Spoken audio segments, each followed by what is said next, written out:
¿Por qué preocuparse por la ropa? Miren cómo crecen los lirios del campo. No trabajan ni tejen, pero créanme que ni Salomón, con todo su lujo, se puso traje tan lindo. Y Dios viste así a la flor del campo, que hoy está y mañana se echará al fuego. ¿No hará mucho más por ustedes, hombres de poca fe? ¿Por qué, pues, tantas preocupaciones? ¿Qué vamos a comer? ¿O qué vamos a beber? ¿O con qué nos vestiremos? Los que no conocen a Dios se preocupan por esas cosas. Pero el Padre de ustedes sabe que necesitan todo eso.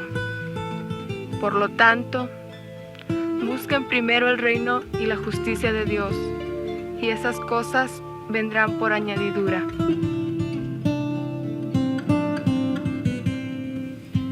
Estamos meditando en esta serie sobre la fe práctica en la divina providencia.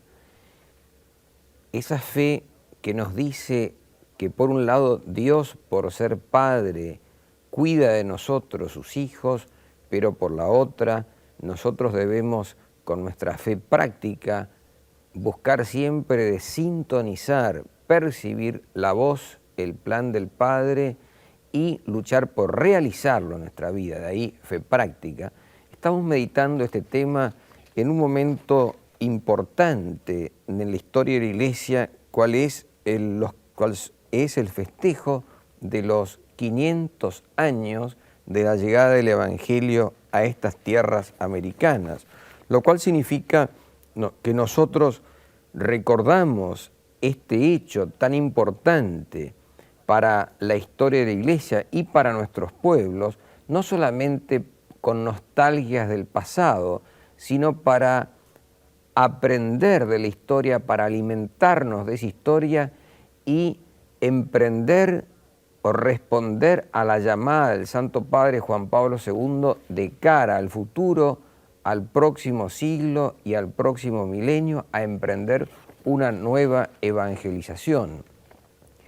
Y esa primera evangelización, esa primera ola evangelizadora fue llevada a cabo por hombres y mujeres animados de una profundísima fe, héroes de la fe, gente que dio todo para transmitir la fe a sus hermanos, para llevarlos al conocimiento de Cristo y de María.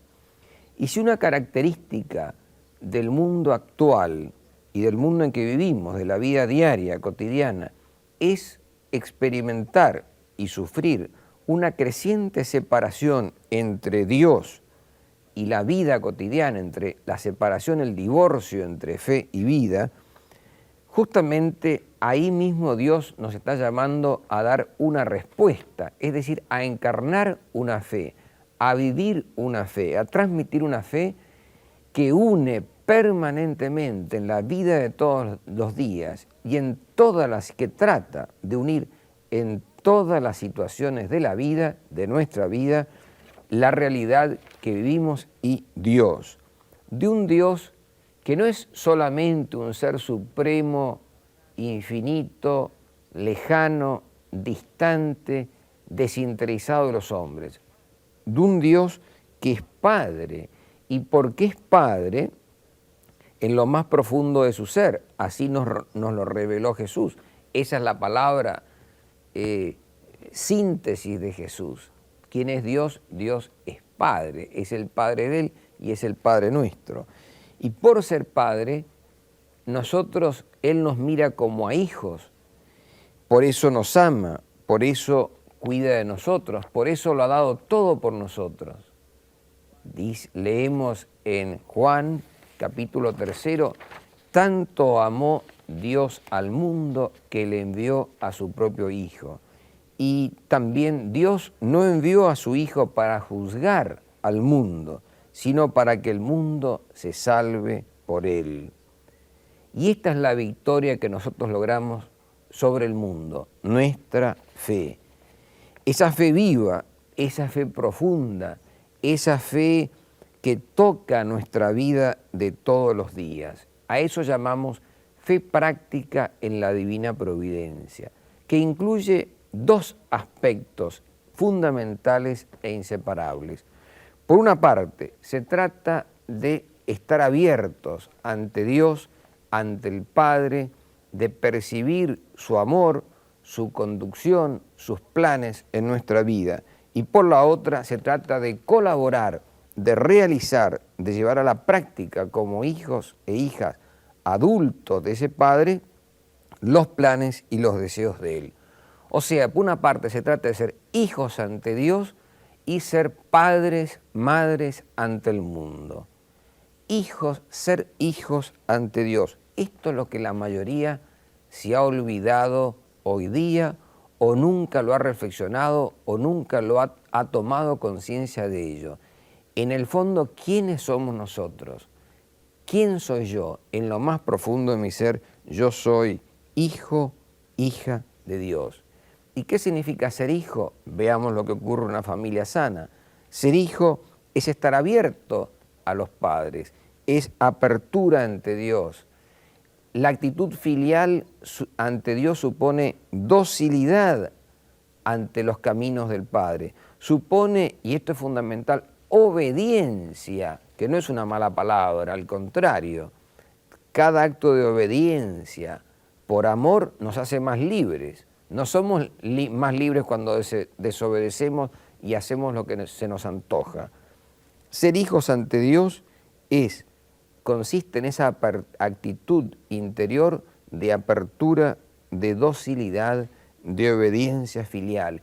Y si somos obedientes y estamos abiertos ante Dios y buscamos su voluntad, uno de los frutos maravillosos que esto significa para nosotros es que vivimos cobijados, vivimos amparados, experimentamos en todos los momentos de nuestra vida la protección, el amparo de ese Dios que es Padre. Jesús dice también, nos lo trae Juan en el capítulo 8 de su Evangelio, el que me envió está conmigo, no me ha dejado solo, porque yo hago siempre lo que es de su agrado. Qué expresión tan sencilla y profunda, como todas las del Señor. El que me envió está conmigo, no me ha dejado solo. Tanta gente hoy día sufre de soledad, se siente sola. ¿Por qué? Se alejó de Dios. El que me ha enviado no me ha dejado solo, está siempre conmigo. Esa es la experiencia, ese es el fruto de la realidad y la actitud filial. No es yo creo que Dios existe, creo que Él está siempre conmigo. El que me ha enviado está conmigo en todas las situaciones de la vida, sobre todo en las difíciles, sobre todo cuando aparentemente parece que me olvida, parece que no me responde, el que me ha enviado está conmigo. Ser hijos ante Dios, eso es lo primero, pero al mismo tiempo ante el mundo debemos ser padres, debemos ser madres. El mundo necesita signos visibles de esa presencia paternal de Dios. Es una realidad hoy día, lamentable por otra parte, la difusión masiva del ateísmo. Es decir, la mayoría de la gente prescinde de Dios en su vida cotidiana. Se comenta que uno de los fenómenos actuales es la pérdida del sentido de la vida. ¿Y por qué es esto? Porque ¿no será que viene en definitiva de la pérdida del sentido de Dios? Y por eso la pérdida del sentido de la gracia y la pérdida del sentido del pecado. En el fondo, sin Dios, la vida termina en un absurdo total. Ahí me viene a la memoria la expresión de ese filósofo ateo francés, Jean-Paul Sartre, que dice en algún momento, el hombre, esa pasión inútil. Y así se sienten miles y millares, quizá millones de seres humanos. Experimentan y sufren el sinsentido de la vida. ¿Y cuál es la respuesta frente a este fenómeno masivo y digno de ser lamentado? La respuesta es no solamente la presentación de la doctrina cristiana, sino la necesidad de modelos. El Concilio Vaticano II, refiriéndose o reflexionando sobre el ateísmo contemporáneo, dice que la Iglesia, por una parte, como respuesta a este problema, debe presentar la doctrina cristiana en una forma orgánica, en una forma global, pero además, y esta expresión me gustaría que como la subrayáramos, a la Iglesia tiene la misión de hacer presentes y como visibles a Dios Padre y a su Hijo por la purificación continua del Espíritu Santo. Ahí está la expresión, hacer presentes y como visibles. ¿Y por qué el hombre necesita ver, en cierto sentido, ver, tocar a Dios en seres concretos? Porque por nuestra estructura, nosotros no somos puros espíritus, sino somos espíritus encarnados, somos seres sensibles, y por eso normalmente el hombre no accede a lo invisible, sino a través de un primer escalón, una primera experiencia en el plano visible. Por eso necesitamos signos del Padre Dios, comenzando en la familia, siguiendo en el colegio, siguiendo en la parroquia, siguiendo en el trabajo, en la universidad, en el deporte, en la política, en todas partes. ¿Y qué es lo que constatamos hoy día? Una crisis del padre, una ausencia de padres, un derrumbe de los padres. Quizá hay tanta falta de fe, tanta falta de amor y de confianza en el mundo, porque hay tanta orfandad, tanta falta de credibilidad. Y eso es lo primero que un padre, un verdadero padre, debe dar. El padre es aquel que garantiza que es creíble porque es coherente, porque está ahí. Fe práctica en la divina providencia supone entonces, por una parte, el ser hijos y ser padres.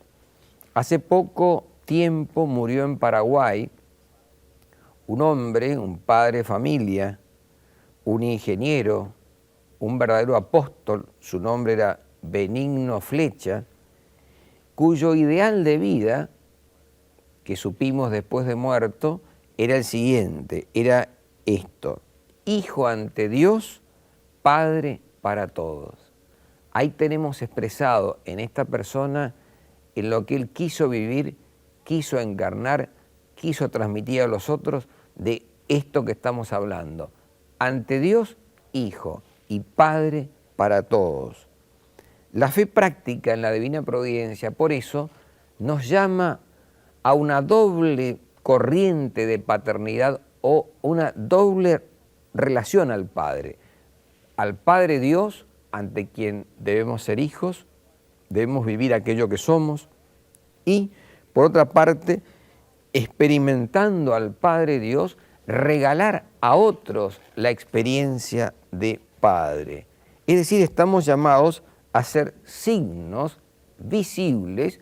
Un signo tiene algo visible que se manifiesta y al mismo tiempo hay algo velado. El signo indica hacia algo más, o en este caso hacia alguien más, y al ser nosotros signos, al querer ser y deber ser signos, instrumentos, signos del Padre Dios, debemos de alguna manera indicar hacia arriba, hacia esa otra paternidad de la cual toda paternidad, toda sana autoridad paterna en la tierra participa. Estamos llamados a ser hijos y padres, hijo ante Dios, padre para todos. El gran ejemplo de esto es Jesús. En el fondo podríamos decir, ¿quién fue Jesucristo? El Hijo y Padre. Fue el Hijo ante Dios, ante el Padre, y al mismo tiempo es nuestro Padre, es quien nos dio la vida. Vemos su actitud, podríamos recorrer en el Evangelio esas dos líneas en la vida de Él, cómo Él fue obediente al Padre, no hace nada sin el Padre, se sabe el enviado del Padre, su comida es hacer la voluntad del Padre. En el huerto de los olivos, en esa lucha interior tan fuerte que tuvo, él le dice: Padre, si es posible que pase este cáliz, pero no se haga mi voluntad sino la tuya. Jesús es el Hijo del Padre, pero al mismo tiempo es Padre para nosotros. Y aquí aparece la imagen del buen pastor que nos trae Juan en el capítulo 10 de su Evangelio. Aquí tenemos los rasgos profundos, verdaderos, de un verdadero padre. ¿De qué significa ser padre para todos? Padre ante el mundo. Jesús nos dice 3 cosas básicamente. Primero, que el buen pastor va delante de las ovejas. Segundo, nos dice que el buen pastor conoce a sus ovejas lo conocen a él, y que él llama a cada oveja por su nombre. Y también nos dice que el buen pastor da la vida por las ovejas. Veamos, detengámonos un momento aquí, porque son los rasgos profundos de lo que significa ser padre para todos, padre ante el mundo. En primer lugar, el buen pastor va delante de las ovejas. Es decir, ¿qué significa eso? Da el ejemplo. ¿Cómo uno va delante de los demás? Dando ejemplo. Eso significa preceder. Eso significa ser modelo. El buen pastor va delante de los suyos. Eso nos hace ver la necesidad de un trabajo permanente sobre nosotros mismos. Podríamos llamarlo de una autoeducación continua y a lo largo de toda nuestra vida, ya que en último término hay que ser ejemplo siempre y hay que tratar de ser siempre mejor ejemplo. Y nadie da lo que no tiene. O sea, por amor a los míos, por responsabilidad a los míos, yo debo trabajarme todos los días de mi vida. Así como hay gente que para mantener un buen estado físico, una buena figura, hace gimnasia todos los días de su vida, bueno, nosotros tenemos que hacer ese trabajo de autoeducación todos los días de nuestra vida. Y un poco de gimnasia también, porque nos hace mucho bien. Ser hijo ante Dios, padre ante el mundo. ¿Qué significa ser signos del Padre? Significa ser ejemplo, ir delante de los nuestros, preceder. En segundo lugar, el buen pastor conoce a sus ovejas y las ovejas lo conocen a él. Es decir, al mismo tiempo del ejemplo, aquí aparece la cercanía personal, la calidez del pastor, el interés personal del pastor por cada una de sus ovejas. Y la oveja siente eso. La oveja siente cuando el pastor no le interesa, cuando en lugar de ser verdadero pastor es mercenario. Y la oveja se pierde, la oveja se desalienta, la oveja se desorienta. Y hay tanta gente desorientada hoy día, tanta gente confundida, porque faltan padres, faltan verdaderos pastores. Y no me refiero a padres solamente a sacerdotes, faltan padres en las familias, empecemos por ahí. Y faltan padres en los colegios, y faltan padres en la policía, y faltan padres en la vida pública, y faltan padres en la política, y faltan padres por todos lados. Este mundo es un gran orfanato, diría yo. De ahí la actualidad, la importancia de la fe práctica en la divina providencia, ser hijos ante Dios, Padre, tener experiencia del amor, de la conducción del Padre Dios con nosotros para poder regalar a otros esa experiencia de Padre. Jesús, el gran modelo en esto, de ser hijo ante su Padre, el Padre Dios, pero de ser Padre ante nosotros. Estábamos recordando y reflexionando la parábola del buen pastor, que va delante de las ovejas con el ejemplo, que conoce a cada una y la llama a cada una por su nombre y que además da la vida por las ovejas y no huye ante el peligro. En esto está la diferencia entre el buen pastor y el mercenario. El mercenario, cuando aparece el peligro, huye y abandona las ovejas. El buen pastor da la vida, no juega con las ovejas, se juega por sus ovejas, se juega por los suyos. Qué actual, qué importante es para la nueva evangelización, qué importante es para la forjación de un nuevo orden mundial, esta corriente del Padre, este arraigo en el Padre Dios de nuestras vidas, este resurgimiento de nuestra actitud filial y al mismo tiempo el crecer y ser padres. Por otra parte, si yo no tengo una profunda experiencia de padre, difícilmente podré ser padre para otros. Es decir, el camino normal es que en la medida que yo sea hijo ante el Padre Dios, podré ser padre para los otros. Fe práctica en la divina providencia, a esto nos llama, esto es un requisito fundamental para la nueva evangelización a la cual hemos sido convocados por el Santo Padre al cumplirse los 500 años de la llegada del Evangelio, de la llegada de Cristo y de María a estas tierras americanas. Y este inmenso desafío que tenemos nos invita a mirar por eso hacia aquella a quien la Iglesia alaba como la gran creyente, aquella mujer que dijo de sí misma, bienaventurada me llamarán todas las generaciones. Este desafío nos invita a mirar hacia la persona de la Virgen María, la gran creyente, aquella que escuchó de parte de su pariente Isabel esa alabanza, feliz tú que has creído porque se cumplirá lo que te fue dicho de parte del Señor.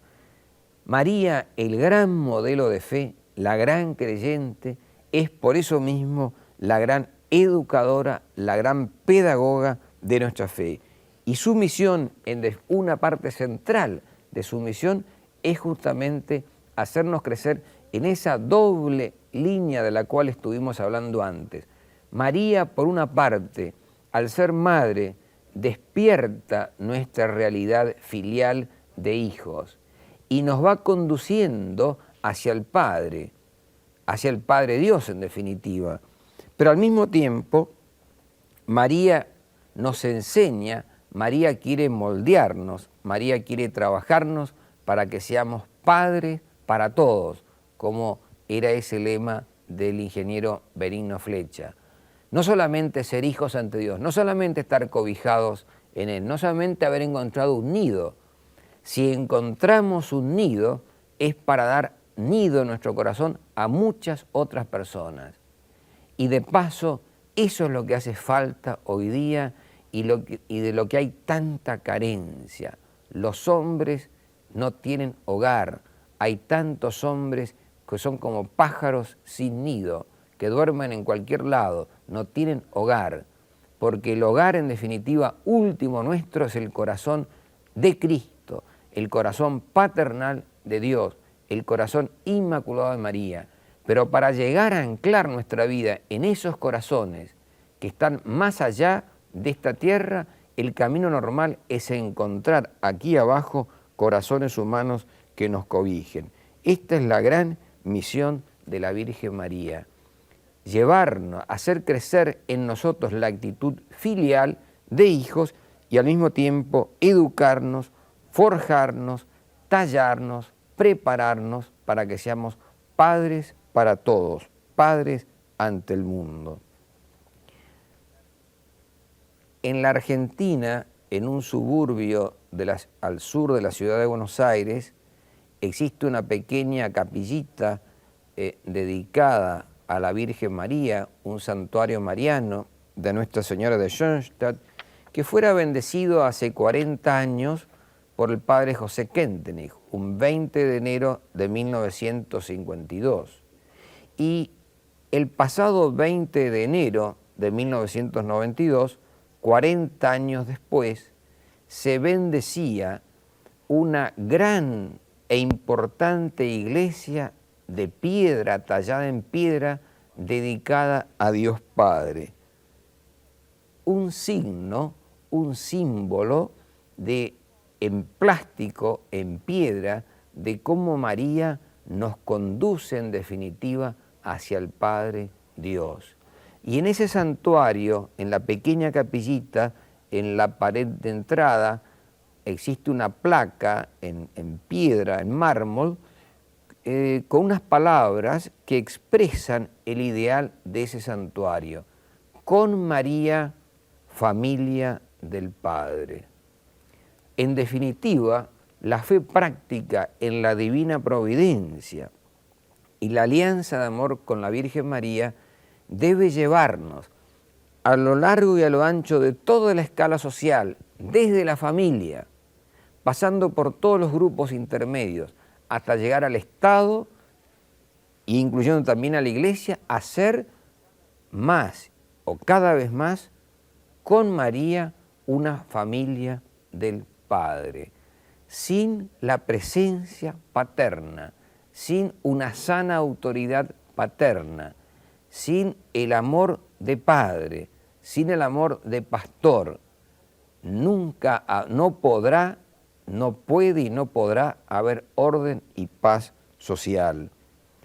Fe práctica en la divina providencia, un tema de enorme actualidad porque nos coloca en el centro de la problemática de hoy que vemos por todas partes enormes dificultades, sobre todo en la convivencia social, tensiones, conflictos, agresiones, incomprensiones, todo esto en definitiva signos de una orfandad generalizada, de una falta de una sana autoridad paterna, ya que el padre no es padre y no es abuelo, y por lo tanto requiere también, junto a un amor personal, cálido a cada uno de sus hijos, el ejercicio de una sana y verdadera autoridad. Miremos a María, ya que caminando o mirando hacia el futuro, ella que estuvo presente en la primera evangelización, quiere y debe estar tanto o más presente aún en esta nueva evangelización a la cual hemos sido convocados. Agradezcámosle a Dios, te agradecemos, Padre, que estás en los cielos, te agradecemos, Padre nuestro, por tu paternidad, por tu providencia, por tu conducción en nuestra vida, por tu misericordia con nosotros, porque aunque muchas veces no hemos entendido tus caminos, tú nos has guiado, tú has estado con nosotros, tú nos has orientado, tú no nos has abandonado. Por eso, mirando hacia el futuro, hacia los tiempos que vienen, queremos, Padre, caminar siempre de la mano de María, caminar en Cristo, caminar en la fuerza del Espíritu Santo hacia ti. Quisiera concluir con una pequeña oración para tiempos difíciles, sea que estemos en ellos, que los hayamos pasado o tiempos que vengan. La oración, estas estrofas, fueron compuestas por el padre Kentenich, prisionero en el campo de concentración de Dachau. Gracias, Madre, en cada instante ante todos los pueblos, por mi servicio y simplemente alabaré tu nombre. Aunque se desplome el mundo lleno de confianza, mi único norte será cumplir con fidelidad el querer del Padre. A través de tinieblas y tiempos de caos, de tu mano, Madre, Él me guiará hacia el hogar, hacia la patria del cielo.